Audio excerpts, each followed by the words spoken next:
But this is part of the manipulation is, it's, I won't say it's mind control, but it's propaganda. Because if you have a constant, gold's a constant, then that measures everything.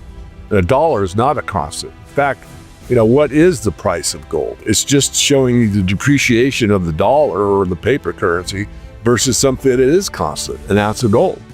And so, again, I'm glad we're having this discussion because I think it's a good fundamental place or a foundational point that people need to kind of redigest, perhaps, speaking for myself, get a better handle on what do I really want to focus on? Do I want to focus on $10,000 gold, or do I want to focus on where is the economy? What does it buy? How valuable is it? Heck, if we're buying houses, as Andy said, for this, a good price vis-a-vis gold, and let's say you could buy 2 houses for that same amount of gold, hey, wake up and see the light. Gold's probably overpriced at that point. I would say you could call it a change of trend. I mean, from my perspective, and if you want to call it analysis, I think we have peaked temporarily. I mean, first of all, I said that at gold at 3,500 a couple months back, and I wrote, for our premium service that gold would be doing a trading range throughout the summer and possibly longer. And I also said that during that point in time, it would be good to either trade gold for platinum or silver, or if you wanted to add your positions, add platinum, add silver, and both those metals took off relative to gold. So in other words, gold stayed basically steady state, and both platinum and palladium recently have all shot up. However, I think they have hit that point that gold did a few months back, meaning that they are going to establish a range for a while. I think how long, I don't know yet. I haven't seen enough data, but I would just guess it probably through the end of the summer. For example, we're end of July. August is usually the worst month or best month, depending on how you look at it, for gold. In other words, usually the cyclical low for gold is established in August. So that's another month out. Markets rarely move in a straight line. Healthy consolidation builds solid foundations for future growth, preventing unsustainable price spikes. A parabolic rise may excite traders, but it's often followed by sharp corrections. Instead, a gradual stair-step climb, where prices establish support levels before moving higher, is more durable. This pattern creates confidence among investors by setting clear floors for price action. In the current environment, this base-building phase helps balance the forces of bullish optimism and bearish caution, stabilizing precious metals until clearer trends emerge. And then September, the old adage, sell in May and come back after Labor Day. That's usually about the third week of September.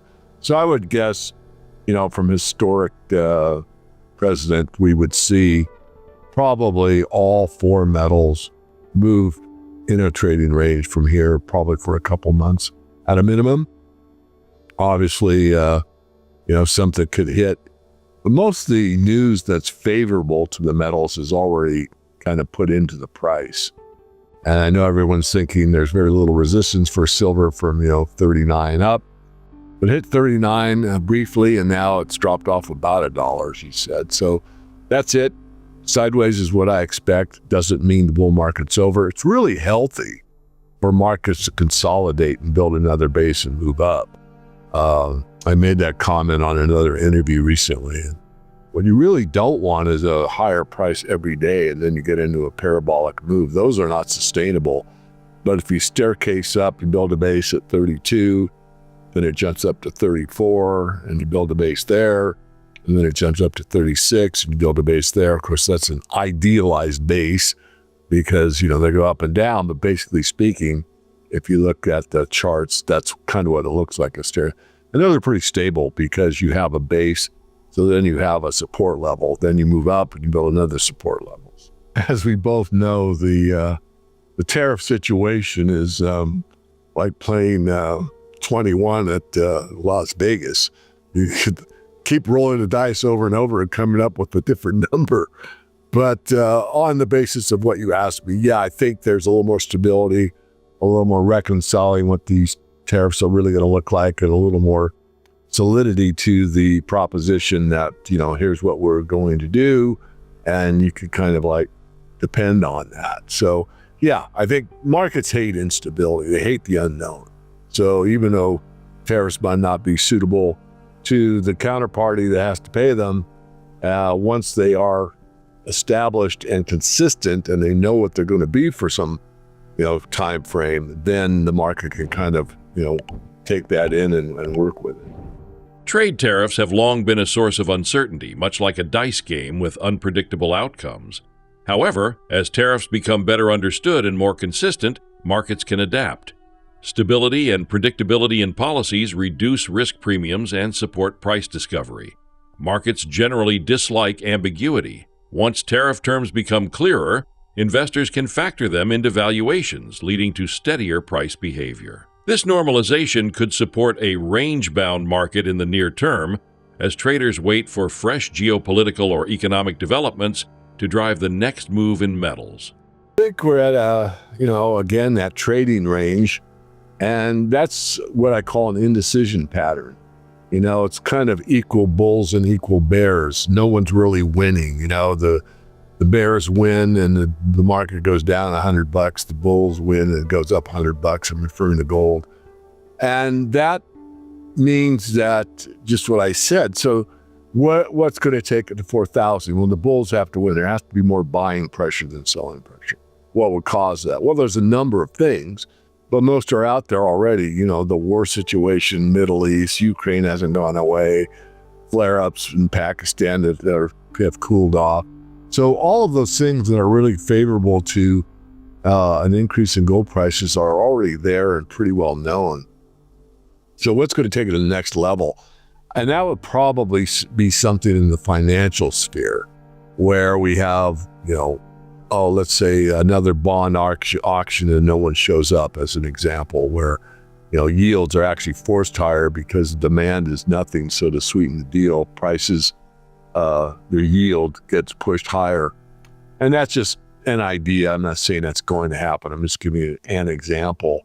But I am still of the mindset that it will get there, but maybe not as easily as we went from the 2,000 level, which we finally broke through and hit, 3,500 pretty quickly. I think we're going to need to kind of work this base and then go higher. $500 more is a nice move, but nothing like the $1,500 that we saw from the 2,000 level. Eventually, I think we're going to see even higher than 4,000, but I'm writing a report right now, and depending on the overall global economic climate and what happens in the, I would say, non-reality, the stock market indexes. There's a gentleman that most of our viewers would probably be familiar with, Charles Menner. For gold to surge past the $4,000 mark, buying pressure must outweigh selling. While geopolitical risks in the Middle East, Ukraine, and South Asia remain, these are largely priced in. The true catalyst might come from financial markets, such as a bond auction failure or a spike in yields forcing investors to seek safe haven assets. Though such scenarios are speculative, they highlight the interconnectedness of macroeconomic factors with gold prices. The road to new highs may be gradual, requiring a sturdy base rather than rapid jumps like the 2019-2020 rally. And Nenner is very bold in his predictions, but he's also very accurate. And for an example, if we went from the high level of the Dow right now down to 5,000, for an example, thought experiment. David, it's never going to happen. I'm not that bold. I don't know the future. And gold made it to 5,000. Well, that would be a very interesting place to contemplate, because many in our peer group talk about the gold to Dow ratio. And when the gold to Dow ratio hits 1, that's a pretty good sign that we've hit a top in the gold market, or conversely, a bottom of the stock market. I'm not saying that's going to happen. What I'm trying to convey, and I want to convey very strongly, is that the price of gold is what most everyone focuses on. But really, you want the value of gold. And this is something that Mike Maloney does very well. He talks about how much of a house do you get for an ounce of gold? How many barrels of oil? How many bushels of wheat? How much of the Dow Jones Industrial Average?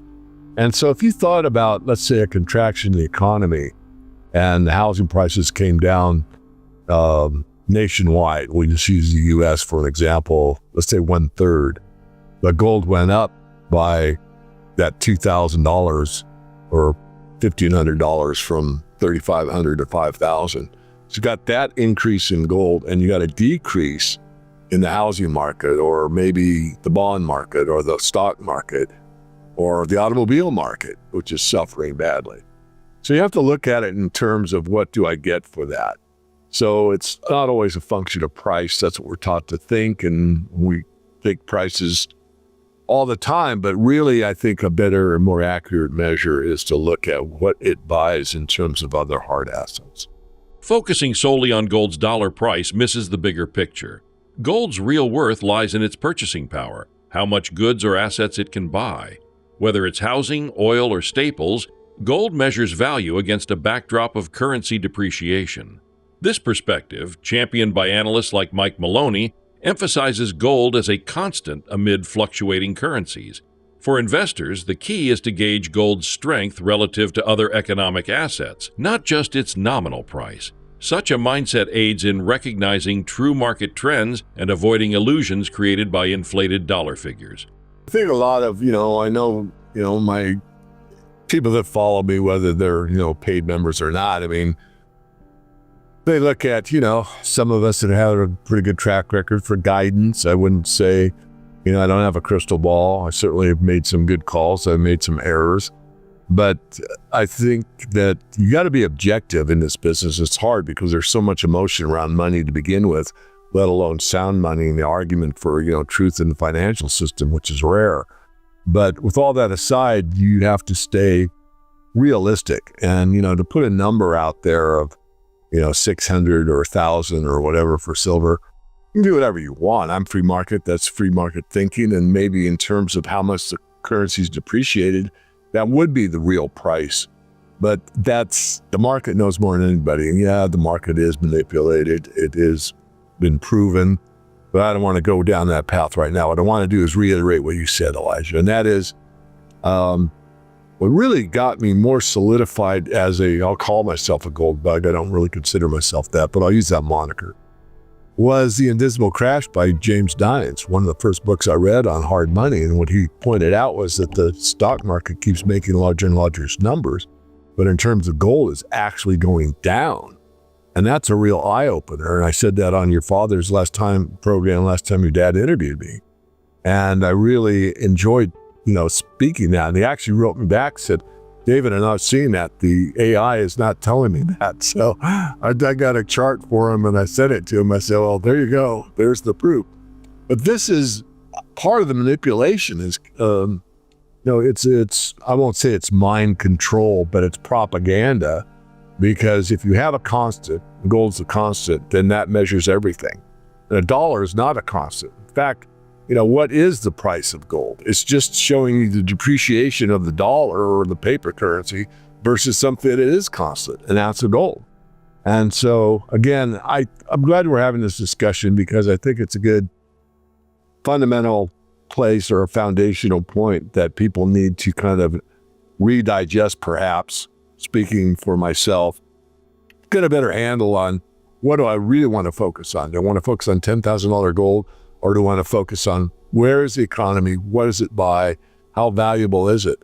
Heck, if we're buying houses, as Andy said, for this, a good price vis-a-vis gold, and let's say you could buy 2 houses for that same amount of gold, hey, wake up and see the light.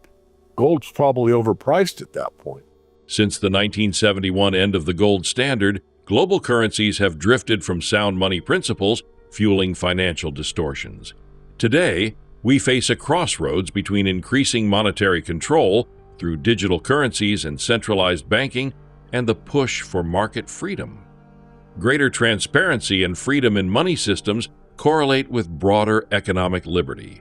While central banks may push for tighter control via digital currencies, the outcome remains uncertain. What's clear is that understanding precious metals' role as a hedge and a foundation for real wealth is crucial in navigating this evolving financial landscape. Yeah, I agree. And I'll just add on to that. I mean, you know, holding, precious metals, something I've advocated since before I began on the internet. But it's part of your portfolio. In other words, that's my specialty. That's what I advocate, and I'll give you the reasons why. But really, if we want to benefit, that paradox of, a win-win situation where your investments are helping you to have a better lifestyle, and at the same time, what you invested in is also helping society with a better lifestyle, or cleaner air, better water, better food, easier way of doing things, better communications, whatever it is. That's the paradox. You can, as a true capitalist, you can benefit yourself and society at large. And that's largely what I want to be on. I want to be on that where we're helping each other with, our, let's say, wise choices with what we invest in. However, when you get in a distorted situation like we've been in for many decades now, and really it happened before August 15th, 1971, when Nixon closed the gold window, because we were lying before then, and that's why he closed the gold window. We said the dollar's as good as gold, but it hadn't been for a long time. Basically got caught and said, I got to stop that contract, or I'm closing the gold window, as we refer to it. So the point is, we've got to come back to those basics. And you're right, there will be a time. Now, from my perspective right now, I think we're still going toward a system that's being pushed or propagandized, if that's a word, into a system of more control, not less. And the more freedom the people have with their money, the more freedom we have overall. And the more control the bankers have of the money, the more control they have overall. So I think we're at a nexus where there's a lot of people like you that have dedicated your life since, I think, age 16. I've done it most of my life, to get the ideology out that, there is a direct correlation between free market economics and freedom versus some other system that really controls the system. And so we are at a very interesting point in history, but I'm just going to circle back and say you're correct. There will be a new one. And it's not necessarily the one that we have been taught about, and I've talked about, the CBDCs or a private version of the CBDC. I think that is the push. I think that's what they want. I've talked about it. I've been consistent about it. But I also hopefully have said it enough that just because that's what they want does not mean that's what's going to take place.